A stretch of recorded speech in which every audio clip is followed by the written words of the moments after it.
S Rajamouli एक ऐसा नाम जिनके साथ हॉलीवुड के फेमस डायरेक्टर से लेकर बॉलीवुड के सबसे बड़े एक्टर्स भी काम करने का सपना देखते हैं, क्योंकि जहां बॉलीवुड फिल्मों को अपना बजट निकालने में भी आफत आ जाती है, वहीं एस राजामौली की फिल्में कमाई की सारी रिकॉर्ड्स तोड़कर आगे निकल जाती है। पर सवाल ये है कि आखिर असलियत में क्या है राजामौली, या यूं कहें तो कौन है राजामौली? कैसे गरीबी से उठकर ये बने दुनिया के सबसे महंगे डायरेक्टर, और क्या सच में राजामौली ने अपने करियर में एक भी फ्लॉप फिल्में नहीं दी? और क्या है एक तलाकशुदा औरत से शादी करने की कहानी? जानेंगे इस राजामौली की जिंदगी से जुड़ी और भी कई गहरे राज। अब बने रहे हमारे साथ। दोस्तों, देश के सबसे महंगे डायरेक्टर माने जाने वाले राजामौली का पूरा नाम है कोडूरी श्रीशैला श्री राजामौली। राजामौली का जन्म 10 अक्टूबर 1973 को मैसूर जिले के एक तेलुगु फैमिली में हुआ था। उनके पिता V Vijendra Prasad south industry के जाने माने स्क्रीन राइटर और डायरेक्टर, और मां राजानंदिनी हाउस वाइफ हैं। राजामौली को बचपन से ही कहानियां सुनाना बहुत पसंद था। जब वे मात्र 7 साल के हुए तो उनकी दादी ने उन्हें रामायण, महाभारत और भगवत गीता के पाठ सुनाने शुरू कर दिए थे। इसी उम्र में पिता अमर चित्र कथा जैसी किताबें उन्हें पढ़ने के लिए दिया करते थे, और साथ ही राजामौली को फिल्में देखने का भी बहुत शौक था। पढ़ी हुई कहानियों और फिल्मों की स्टोरी राजामौली अपने अंदाज में मिर्च मसाला लगाकर दोस्तों को ऐसे सुनाते कि लगता कि वो फिल्में उनकी आंखों के सामने ही चल रही है। आगे चलकर यही सारी चीजों ने उन्हें डायरेक्शन में मदद की। मां का सपना था कि राजामौली की पकड़ इंग्लिश में भी मजबूत रहे, इस कारण वो हिंदी फिल्मों के साथ साथ इंग्लिश फिल्में भी देखते थे। पेरेंट्स का सपना ही था कि राजामौली आगे चलकर डायरेक्शन में अपना करियर बनाए। दोस्तों, एक वक्त राजामौली के परिवार के पास 360 एकड़ जमीन थी। उनके पिता और चाचा फिल्म मेकिंग को लेकर बहुत जुनूनी थे। अपने इस सपने को पूरा करने के लिए दोनों ने जमीन का बहुत सारा हिस्सा बेच दिया और मद्रास शिफ्ट हो गए।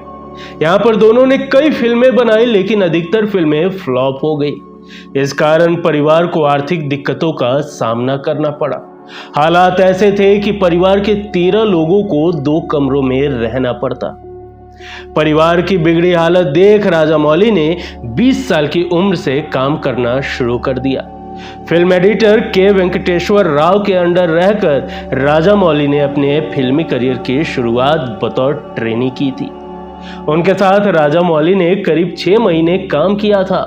यहाँ काम उन्होंने पिता के कहने पर शुरू किया था, लेकिन धीरे धीरे उनका रुझान फिल्म डायरेक्शन की तरफ हो गया। इसके बाद उन्होंने चेन्नई के एवीएम थिएटर में कुछ दिनों के लिए काम किया। फिर उन्होंने 6 साल तक पिता को ही डायरेक्शन में असिस्ट किया था। शुरुआत में राजामौली फिल्म स्क्रिप्ट लिखते थे, मगर ये बात उन्हें हमेशा निराश करती थी कि दूसरे डायरेक्टर उनकी लिखी हुई कहानियों को सही से पर्दे पर नहीं दिखा पाते। इसी निराशा ने उन्हें राइटिंग का काम छोड़ फिल्म को डायरेक्ट करने के लिए मोटिवेट किया। उनकी ये सोच थी कि वो अपनी लिखी हुई कहानियों को पर्दे पर सही ढंग से दिखा सकेंगे। शुरुआत में राजामौली ने कुछ कमर्शियल और एड फिल्में डायरेक्ट की, और इसके बाद वर्मुला पोदी के साथ मिलकर उन्होंने तेलुगु टीवी सीरियल शांति निवासम डायरेक्ट की। फिर उन्होंने 2001 में तेलुगु फिल्म इंडस्ट्री में एक कदम रखा। उनके डायरेक्शन में बनी पहली फिल्म स्टूडेंट नंबर 1 थी, जिसमें जूनियर एनटीआर लीड हीरो थे। 1.80 करोड़ के बजट में बनी इस फिल्म ने 12.09 करोड़ की कमाई की थी। इस फिल्म को राघवेंद्र राव ने ही प्रोड्यूस किया था। राजामौली के निर्देशन में बनी यह फिल्म जूनियर एनटीआर की पहली सुपरहिट फिल्म थी। इसके बाद 2 सालों के अंतर में राजामौली ने अपने पसंदीदा हीरो मलयालम स्टार मोहनलाल के साथ पहली माइथोलॉजिकल फिल्म की तैयारियां शुरू की। हालांकि किन्हीं कारणों से यह फिल्म कभी बन ही नहीं पाई। फिर उन्होंने तीसरी फिल्म 2004 की साई डायरेक्ट की, जिसमें नितिन और जेनेलिया डिसूजा लीड रोल में थे। 8 करोड़ की बजट में तैयार हुई यह फिल्म राजामौली के करियर की सबसे महंगी फिल्म थी, जो 1 साल तक थिएटर से नहीं उतरी। फिल्म ने 13 करोड़ का बिजनेस किया। फिल्म को 4 नंदी अवार्ड से नवाजा गया था। दोस्तों 2006 की फिल्म विक्रमाकुर्दु राजामौली के करियर की टर्निंग पॉइंट साबित हुई। रवि तेजा स्टारर इस फिल्म को कन्नड़, तमिल और हिंदी में रीमेक किया गया। हिंदी में इस फिल्म को राउडी राठौर के नाम से रिलीज की गई, जिसमें अक्षय कुमार लीड हीरो थे। इसके बाद 2009 की फिल्म मगधीरा ने राजामौली को साउथ इंडस्ट्री के अलावा देश भर में पहचान दिला दी। काजल अग्रवाल, रामचरण स्टारर इस फिल्म को 35 करोड़ के बड़े बजट में तैयार किया गया, जिसने 150 करोड़ का बॉक्स ऑफिस कलेक्शन किया था। यह फिल्म 1000 दिनों तक सिनेमाघरों में लगी रही थी, जिसने सबसे ज्यादा चलने वाली फिल्म चंद्रमुखी का रिकॉर्ड तोड़ दिया था। ये साउथ की सबसे हिट फिल्म बन गई, जिसने 2 नेशनल अवार्ड, 6 फिल्म फेयर और 9 नंदी अवार्ड हासिल किए थे। यह वही फिल्म है जिसने लीड एक्टर रामचरण और काजल अग्रवाल को स्टारडम दिलवाया था।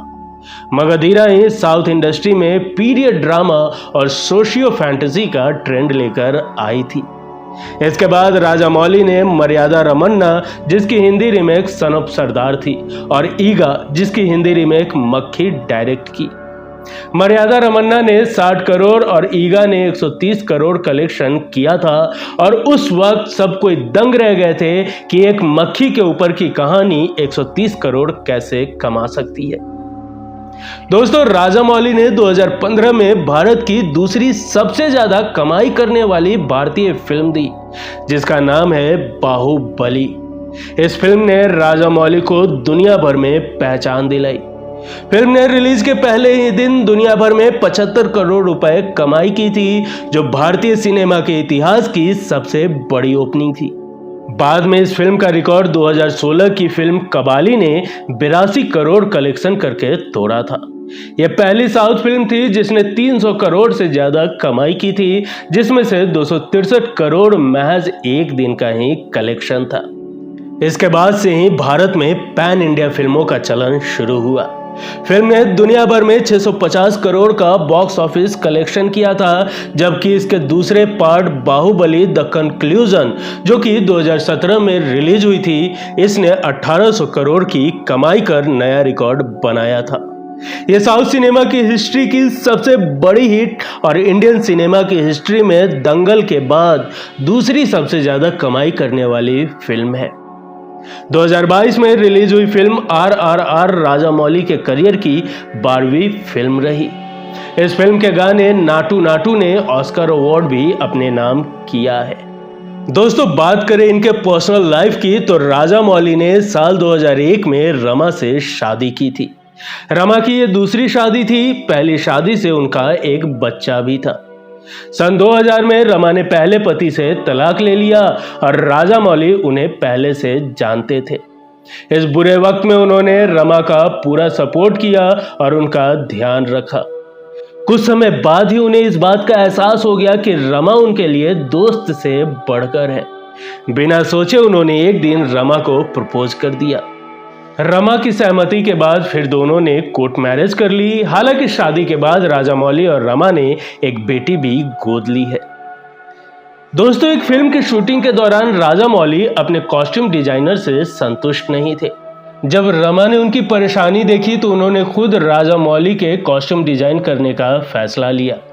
एक इंटरव्यू के दौरान रमा ने कहा कि वो कभी डिजाइनर नहीं बनना चाहती थी, लेकिन वो राजामौली का दिमाग पढ़ सकती हैं, इसीलिए उन्होंने उनके लिए डिजाइन करना शुरू किया।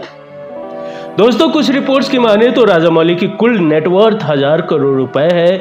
वो एक फिल्म के लिए 200 करोड़ फीस चार्ज करते हैं और इस तरह ये भारत के सबसे महंगे डायरेक्टर हैं। उनके पास हैदराबाद में एक लग्जरी घर भी है। यह घर उन्होंने 2008 में खरीदा था। साथ ही उनके पास कई रियल एस्टेट प्रॉपर्टीज भी है।